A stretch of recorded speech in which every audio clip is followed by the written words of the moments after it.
kubwa sana. Kuna kipindi fulani jeshi la polisi ilivamia watu hapa, likipiga bakola, likimbia kama vile mbwa. Yaani kama vile tuna viongozi kipabilini yetu tunapigwa sababu hakuna tukihoji sio kuna mtu alipotezwa nini sana tokea. Mimi nafikiri kwa fike mahali jeshi la polisi kama tatizo lolote likae chini angalie nini tatizo.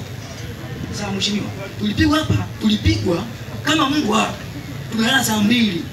Kisa ni aliyokuemo na sio kuemo. Mungu amekaa falisikizana. Anapigwa bila sababu yoyote. Ifike mahali polisi nao watumie ustaarabu. Sio mtu mmoja amepiga mtu kaweka ua, kila mtu yumo, haiwezekani wala hilo. Kwa mheshimiwa, kwa kuwa tunakupenda, tunakuamini. Swala la polisi patata. Hiyo ushapita. Hiyo ushapita.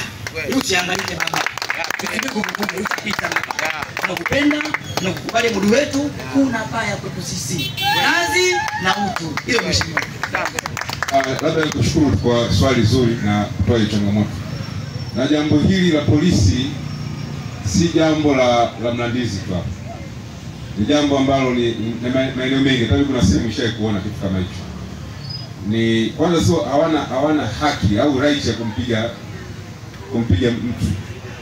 Na sisi tunatakiwa askari mzuri kumwelimisha, sio kupiga. Inawezekana kama mpaka nafikia hatua hiyo kuna sababu nyingine ya msingi, lakini huwezi kwenda kupiga watu wote. Na hata kama yule mwarifu hatakiwi kupigwa, maana kama leo una SMG, una bunduki kubwa, huyu unaenda kumpiga mtu hana silaha yote, pengine na kiatu. Kwa hiyo si jambo zuri. Kwa sababu tumerudi, tunaingia kwa bungeni, tupelekeni tukaseme, lakini nataka niwaambie kwamba niko imara. Niko imara.